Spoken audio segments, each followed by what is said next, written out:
వారు ఈ దేశానికి రాహుల్ గాంధీ గారిని ప్రధానమంత్రి చేయాలనేటువంటి కోరికతో ఉన్నారు. ఆ కోరికను నెరవేర్చడం కోసం వారి పక్షాన శ్రీమతి షర్మిలారెడ్డి గారు మనందరికీ తోడుగా నిలబడడానికి ఈ రోజున కాంగ్రెస్ పార్టీ పగ్గాలు చేపట్టిన విషయం మనందరికీ తెలుసు. ప్రధానంగా ఇక్కడ జరుగుతున్నటువంటి ఎన్నికల సంగ్రామంలో ఈ దేశంలో భారతీయ జనతా పార్టీ, ఈ రాష్ట్రంలో ఇక్కడున్నటువంటి జగన్మోహన్ రెడ్డి గారు, ఇక్కడ 3 రాజకీయ పార్టీలు ఉన్నాయి. ఒకటి భారతీయ జనతా పార్టీ, రెండవది చంద్రబాబు నాయుడు గారు, మూడవది పవన్ నాయుడు గారు. ఈ ముగ్గురు భారతీయ జనతా పార్టీకి పొత్తులతో వ్యవహరిస్తూ ఉంటే జగన్మోహన్ రెడ్డి గారు భారతీయ జనతా పార్టీకి తొత్తుగా వ్యవహరిస్తున్నటువంటి సంగతి మన అందరికీ తెలుసు. ప్రధానంగా రాజమండ్రి అనేటువంటిది very historical place. Tanguturi Prakasam Pantulu గారు కానీ, వీరేశలింగం పంతులు గారు లాంటి హేమాహేమీలు పనిచేసినటువంటి రాజకీయ పుణ్యక్షేత్రం ఈ రాజమండ్రి మహానగరం. ఎందరో కవులు, ఆదికవి నన్నయ్య లాంటి వ్యక్తి ఇక్కడ పుట్టినటువంటి నడయాడినటువంటి వ్యక్తి. అటువంటి ఒక హిస్టారికల్ గా కల్చరల్ క్యాపిటల్ ఉన్నటువంటి ఈ రాజమండ్రిలో గడిచినటువంటి 10 సంవత్సరాలుగా చేసినటువంటి అభివృద్ధి శూన్యం. ఏదైనా అభివృద్ధి జరిగిందంటే అది కాంగ్రెస్ పార్టీ నేతృత్వంలో 2004 నుంచి 14 వరకు జరిగిందనేటువంటి విషయం వాస్తవం. ఈ రాజమండ్రి నగరానికి ఒక అందమైనటువంటి ఎయిర్పోర్ట్ ని ఏర్పాటు చేసుకున్నది కాంగ్రెస్ పార్టీ ప్రభుత్వంలో. ఈ రాజమండ్రి నగరంలో రైల్వే స్టేషన్ కి ఈస్ట్ గేట్ ని ఏర్పాటు చేసింది కాంగ్రెస్ పార్టీ ఆధ్వర్యంలో.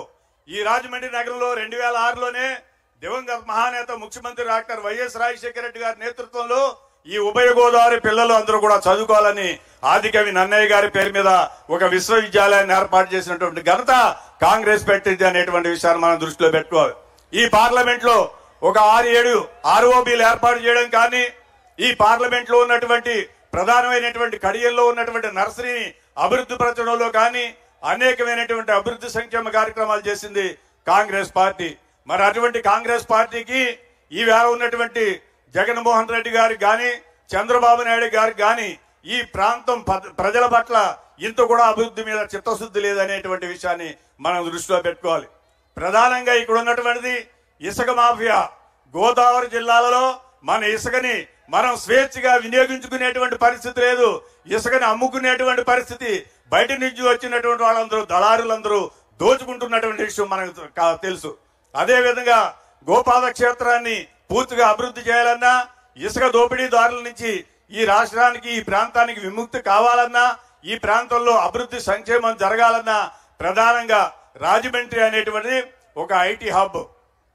కాంగ్రెస్ పార్టీ శ్రీమతి షర్మిలారెడ్డి గారి నేతృత్వంలో అధికారంలోకి వస్తే మనం దీన్ని ఒక ఐటీ హబ్ గా ఏర్పాటు చేసుకుందాం. ఒక అత్యంత విలువైనటువంటి బంగారం, వస్త్రం వ్యాపారం ఇక్కడ జరుగుతుంది. ఇప్పుడు వారు వచ్చినటువంటి ప్రాంతం అంతా కూడా మరి కోట్లాది రూపాయల విలువతోటి పనిచేసేటువంటి వస్త్ర వ్యాపారులు కానీ, బంగారం వ్యాపారులు కూడా ఉన్నారు. వాళ్ళందరికీ ఒక మంచి హైటెక్ అంగులతోటి ఒక పార్క్ ఏర్పాటు చేయడం అనేటువంటిది కాంగ్రెస్ పార్టీ చేస్తుంది. ఈ విధంగా కాంగ్రెస్ పార్టీ వచ్చేటువంటి శాసనసభ ఎన్నికల్లో, పార్లమెంటు ఎన్నికల్లో కాంగ్రెస్ పార్టీ అభ్యర్థిగా పోటీ చేస్తున్నటువంటి నన్ను పార్లమెంట్ కి, నాతో పాటు ఇక్కడి నుంచి పోటీ చేస్తున్నటువంటి మిత్రులు వెంకట గారు కానీ, బాలేపల్లి మురళి గారు కానీ, ఇతర నియోజకవర్గాలకు చెందినటువంటి పెద్దబాబు గారు కానీ, మరి అదేవిధంగా అరుణ్ కుమార్ గారు కానీ, డాక్టర్ శ్రీనివాస్ గారు కానీ, వడయార్ శ్రీనివాస్ గారు కానీ, ఇక్కడ ఉన్నటువంటి పెద్దిరెడ్డి గారు కానీ, వీళ్ళందరినీ కూడా 7 నియోజకవర్గాల్లో ఉన్నటువంటి మార్టిన్ లూథర్ గారు కానీ, వీళ్ళందరినీ అత్యధికమైనటువంటి ఓట్లతోటి కాంగ్రెస్ పార్టీ అభ్యర్థిగా మీరు గెలిపించండి. స్వచ్ఛమైనటువంటి నీతి నిజాయితీతోటి కాంగ్రెస్ పార్టీ మిత్రులందరం కూడా పనిచేస్తామని చెప్పి మీ అందరికీ సభాముఖంగా తెలియజేసుకుంటూ, మరి ఈనాడు ఈ కార్యక్రమానికి ప్రధాన అతిథిగా ఇచ్చేసినటువంటి పెద్దలు సిపిఐఎం రాష్ట్ర కార్యదర్శి శ్రీనివాస్ గారిని మాట్లాడవలసిందిగా కోరుతున్నాను.